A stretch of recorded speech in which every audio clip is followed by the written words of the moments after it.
ಧರ್ಮಸ್ಥಳದಲ್ಲಿ ಶವವನ್ನ ಹೂತಿದ್ದಾಗಿ ಹೇಳಿದ್ದ ಚಿನ್ನಯ್ಯ ಬಂಧನಕ್ಕೆ ಸಂಬಂಧಪಟ್ಟ ಹಾಗೆ ಬೆಂಗಳೂರಿನ ಬಳಿಕ ಧರ್ಮಸ್ಥಳದಲ್ಲೇ ಎಸ್ಐಟಿ ಸ್ಥಳ ಮಹಜರನ್ನ ಮುಂದುವರೆಸಿದೆ. ಉಜಿರೆಯ ಹಳ್ಳಿಮನೆ ರೆಸಾರ್ಟ್ನಲ್ಲಿ ಚಿನ್ನಯ್ಯನನ್ನ ಕರೆದೊಯ್ದು ಸ್ಥಳ ಮಹಜರನ್ನ ನಡೆಸಲಾಗಿದೆ. ಬಿಜೆಪಿ ನಿನ್ನೆ ನಡೆಸಿದ್ದು ಧರ್ಮಸ್ಥಳ ಯಾತ್ರೆ ಅಲ್ಲ, ಅದು ರಾಜಕೀಯ ಯಾತ್ರೆ ಅಂತ ಸಿಎಂ ಸಿದ್ದರಾಮಯ್ಯ ಕಿಡಿಕಾರಿದ್ದಾರೆ. ಧರ್ಮಸ್ಥಳ ಪ್ರಕರಣವನ್ನ ಆರಂಭದಲ್ಲಿ ಬಿಜೆಪಿ ತನಿಖೆ ಮಾಡಿ ಅಂತ ಹೇಳಿದ್ರ, ಎಸ್ಐಟಿ ತನಿಖೆ ನಡೀತಾ ಇದೆ, ಸತ್ಯ ಹೊರಗಡೆ ಬರಲಿ ಅಂತ ಹೇಳಿದ್ದಾರೆ. ಸೌಜನ್ಯ ಪ್ರಕರಣವನ್ನ ಮುಂದಿಟ್ಟುಕೊಂಡು ಬಿಜೆಪಿ ರಾಜಕೀಯ ಮಾಡ್ತಾ ಇದೆ ಅಂತ ಸಿಎಂ ಸಿದ್ದರಾಮಯ್ಯ ಕಿಡಿಕಾರಿದ್ದಾರೆ. ಒಂದ್ ಕಡೆ ಜೈಕಾರ ಹಾಕ್ತಾರೆ, ಮತ್ತೊಂದ್ ಕಡೆ ಸೌಜನ್ಯ ಕುಟುಂಬವನ್ನ ಎತ್ಕಡ್ತಾರೆ. ಮತ್ತೆ ಸಿಬಿಐ ತನಿಖೆಗೆ ಒತ್ತಾಯಿಸಿ ಸುಪ್ರೀಂ ಕೋರ್ಟ್ಗೆ ಹೋಗೋದು ಬಿಡೋದು ಅದು ಸೌಜನ್ಯ ಅವರ ತಾಯಿಗೆ ಬಿಟ್ಟ ವಿಚಾರ ಅಂತ ಹೇಳಿದ್ದಾರೆ. ಧರ್ಮಸ್ಥಳ ಪ್ರಕರಣದಲ್ಲೇ ರಾಜಕೀಯ ಕದನ ಜೋರಾಗಿದೆ. ಬಿಜೆಪಿಯ ಧರ್ಮಸ್ಥಳ ಚಲೋದ ವಿರುದ್ಧ ಕಿಡಿಕಾರಿರುವ ಸಿಎಂ ಸಿದ್ದರಾಮಯ್ಯ, ಹೊರ ರಾಜ್ಯ ಹೊರ ದೇಶದಿಂದ ಬಿಜೆಪಿಗೆ ದುಡ್ಡು ಬಂದಿದೆ, ಬಿಜೆಪಿ ಇಷ್ಟೆಲ್ಲ ಮಾಡಬೇಕು ಅಂದ್ರೆ ಎಲ್ಲಿಂದ ಬರುತ್ತೆ ದುಡ್ಡು ಅಂತ ಸಿಎಂ ಹೇಳಿಕೆಯನ್ನ ಕೊಟ್ಟಿದ್ದಾರೆ. ಬಿಜೆಪಿಗೆ ಹೊರದೇಶದಿಂದ ಹಣ ಬಂದಿದೆ ಅನ್ನುವಂತ ಸಿಎಂ ಆರೋಪಕ್ಕೆ ಬಿಜೆಪಿ ನಾಯಕರುಗಳು ಕಿಡಿಕಾರಿದ್ದಾರೆ. ಚೆನ್ನೈನಿಂದ ದುಡ್ಡು ಬಂದಿದೆ, ವಿದೇಶದಿಂದ ಬಂದಿದೆ, ಕಾಂಗ್ರೆಸ್ ಎಂಪಿ ಒಬ್ರು ಇದನ್ನ ಡೈರೆಕ್ಷನ್ ಮಾಡಿದ್ರು ಅಂತ ಬೆಂಗಳೂರಿನಲ್ಲಿ ಬಿಜೆಪಿ ಎಂಎಲ್ಸಿ ಸಿಟಿ ರವಿ ಕಿಡಿಕಾರಿದ್ದಾರೆ. ಬಿಜೆಪಿಗೆ ಹೊರದೇಶದಿಂದ ಹಣ ಬಂದಿದೆ ಅನ್ನುವಂತ ಸಿಎಂ ಹೇಳಿಕೆಗೆ ಪರಿಷತ್ ವಿಪಕ್ಷ ನಾಯಕ ಛಲವಾದಿ ನಾರಾಯಣಸ್ವಾಮಿ ತಿರುಗೇಟನ್ನ ನೀಡಿದ್ದಾರೆ. ಕಾಂಗ್ರೆಸ್ ಪಕ್ಷಕ್ಕೆ ಹಣ ಎಲ್ಲಿಂದ ಬರುತ್ತೆ, ಕಾಂಗ್ರೆಸ್ ಏನು ಹೊಲದಲ್ಲಿ ಹೋಗಿ ದುಡಿಯುತ್ತಾ ಅಂತ ವಾಗ್ದಾಳಿ ನಡೆಸಿದ್ದಾರೆ. ಧರ್ಮಸ್ಥಳ ವಿಚಾರದಲ್ಲಿ ಬಿಜೆಪಿಯವರು ಪಲ್ಟಿ ಹೊಡಿತಾ ಇದ್ದಾರೆ ಅಂತ ಶಿವಮೊಗ್ಗದಲ್ಲಿ ಬಿಜೆಪಿ ವಿರುದ್ಧ ಸಚಿವ ಮಧು ಬಂಗಾರಪ್ಪ ಕಿಡಿಕಾರಿದ್ದಾರೆ. ಶ್ರೀ ಕ್ಷೇತ್ರ ಧರ್ಮಸ್ಥಳಕ್ಕೆ ಜನ ಭಕ್ತಿಪೂರ್ವಕವಾಗಿ ತೆರಳುತ್ತಾರೆ, ಆದರೆ ಬಿಜೆಪಿ ಧರ್ಮಸ್ಥಳವನ್ನ ರಾಜಕೀಯಕ್ಕಾಗಿ ಬಳಸ್ಕೊಳ್ತಾ ಇದೆ ಅಂತ ಹೇಳಿದ್ದಾರೆ. ಧರ್ಮಸ್ಥಳ ಪ್ರಕರಣದ ತನಿಖೆಯನ್ನ ಎನ್ಐಎಗೆ ನೀಡಬೇಕು ಅಂತ ಬಿಜೆಪಿ ಆಗ್ರಹಕ್ಕೆ ಗೃಹ ಸಚಿವ ಪರಮೇಶ್ವರ್ ಪ್ರತಿಕ್ರಿಯಿಸಿದ್ದಾರೆ. ನಾವು ಎನ್ಐಎ ತನಿಖೆಗೆ ಕೊಡೋದಿಲ್ಲ ಅಂದಿದ್ದಾರೆ. ಎನ್ಐಎ ತನಿಖೆ ಮಾಡೋದಿದ್ರೆ ಮಾಡ್ಲಿ, ನಮ್ಮ ಅಭ್ಯಂತರ ಇಲ್ಲ ಅಂತಾನೂ ಹೇಳಿದ್ದಾರೆ. ಮಾಜಿ ಸಚಿವ ಕೆಎನ್ ರಾಜಣ್ಣ ಬಿಜೆಪಿ ಅರ್ಜಿ ಹಾಕೊಂಡಿದ್ದಾರೆ ಅಂತ ಹೇಳಿ, ಅಂದ್ರೆ ಬಿಜೆಪಿಗೆ ಅರ್ಜಿ ಹಾಕೊಂಡಿದ್ದಾರೆ ಅಂತೇಳಿ ಶಾಸಕ ಎಚ್ ಸಿ ಬಾಲಕೃಷ್ಣ ಹೊಸ ಬಾಂಬ್ ಸಿಡಿಸಿದ್ದಾರೆ.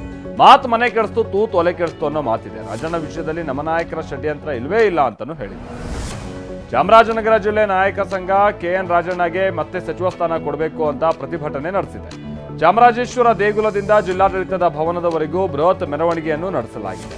ರಾಜಣ್ಣ ಅವರ ಫೋಟೋ ಹಿಡಿದು ಬೆಂಬಲಿಗರು ಜೈಕಾರ ಕೂಗಿದ್ದಾರೆ. ರೇಣುಕಾಸ್ವಾಮಿ ಕೊಲೆ ಪ್ರಕರಣಕ್ಕೆ ಸಂಬಂಧಪಟ್ಟಾಗೆ ದರ್ಶನ್ ಗೆಳತಿ ಪವಿತ್ರ ಗೌಡ ಸಲ್ಲಿಸಿದ್ದ ಜಾಮೀನು ಅರ್ಜಿಯನ್ನ 57ನೇ ಸೆಷನ್ಸ್ ಕೋರ್ಟ್ ವಜಾ ಮಾಡಿದೆ.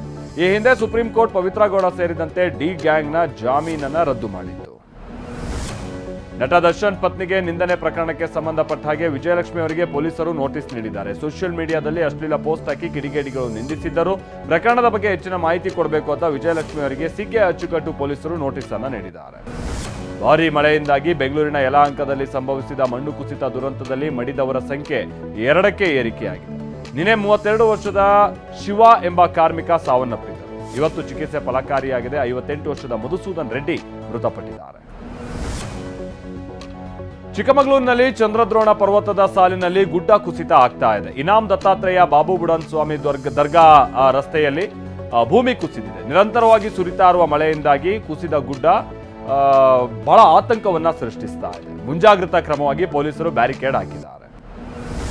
ಕಲಬುರಗಿ ಅಶೋಕ್ ನಗರದಲ್ಲಿ ನ್ಯೂ ಜೇವರ್ಗಿ ರಸ್ತೆಯಲ್ಲಿ ಪ್ರಯಾಣಿಕನಿಗೆ ಬೆದರಿಸಿ ನಗದು ಚಿನ್ನವನ್ನ ಸುಲಿಗೆ ಮಾಡಿದ್ದಂತ 4ವರನ್ನ ಪೊಲೀಸರು ಬಂಧಿಸಿದ್ದಾರೆ. ಸಿದ್ದಾರೂಢ, ಮಹೇಶ, ಜಯಪ್ರಕಾಶ, ಅಖಿಲೇಶ್ ಅನ್ನೋನನ್ನ ಪೊಲೀಸರು ಬಂಧಿಸಿದ್ದಾರೆ. ಕೋಲಾರ ಜಿಲ್ಲೆಯಲ್ಲಿ ಶ್ರೀನಿವಾಸಪುರದಲ್ಲಿ ಸರ್ಕಾರಿ ಆಸ್ಪತ್ರೆಯ ಅವಧಿ ಮೀರಿದ ಔಷಧ ತಿಪ್ಪೆಯಲ್ಲಿ ಬಿಸಾಡಲಾಗಿದೆ. ಗೌನಿಪಲ್ಲಿ ಪ್ರಾಥಮಿಕ ಆರೋಗ್ಯ ಕೇಂದ್ರದ ಸಿಬ್ಬಂದಿ ಅವಧಿ ಮುಗಿದ ಮಾತ್ರೆ ಟಾನಿಕ್ಗಳನ್ನ ಮೂಟೆಯಲ್ಲಿ ತುಂಬಿ ಬಿಸಾಡ್ಬಿಟ್ಟಿದ್ದಾರೆ. ಆಸ್ಪತ್ರೆಯ ಈ ನಡೆಗೆ ಅಥವಾ ಸಿಬ್ಬಂದಿಯ ನಡೆಗೆ ಸಾರ್ವಜನಿಕರು ಆಕ್ರೋಶ ಹೊರಹಾಕ್ತಿದ್ದಾರೆ. ಬೆಂಗಳೂರಿನಲ್ಲಿ ಸೀರಿಯಲ್ ನಿರ್ಮಾಣಕ್ಕಾಗಿ ಹಣ ಪಡೆದು ವಂಚಿಸಿದ ಆರೋಪವೊಂದು ಕೇಳಿಬಂದಿದೆ. ನಟ ಸತ್ಯ ಮತ್ತು ನಟಿ ನಿರ್ಮಲಾ ದಂಪತಿಯ ವಿರುದ್ಧ ದೂರು ದಾಖಲಾಗಿದೆ. ಅಗ್ನಿ ಯು ಸಾಗರ್ ಎಂಬಾತ ಸಿಕೆ ಅಚ್ಚುಕಟ್ಟು ಠಾಣೆಗೆ ದೂರನ್ನ ಕೊಟ್ಟಿದ್ದಾರೆ. ಕನ್ನಡ ಸೇರಿದಂತೆ ಹಲವು ಭಾಷೆಗಳಲ್ಲಿ ನಟನೆ ನಾನು ಮಾಡಿದ್ದೆ, ಆದ್ರೆ ಸೀರಿಯಲ್ ಪ್ರೊಡ್ಯೂಸ್ ಮಾಡ್ತೀನಿ ಅಂತ ನನ್ನ ಹತ್ರ ಈ ಟೀಮ್ ಹಣ ವಸೂಲಿ ಮಾಡಿದೆ ಅಂತ ಆರೋಪಿಸಿದ್ದಾರೆ.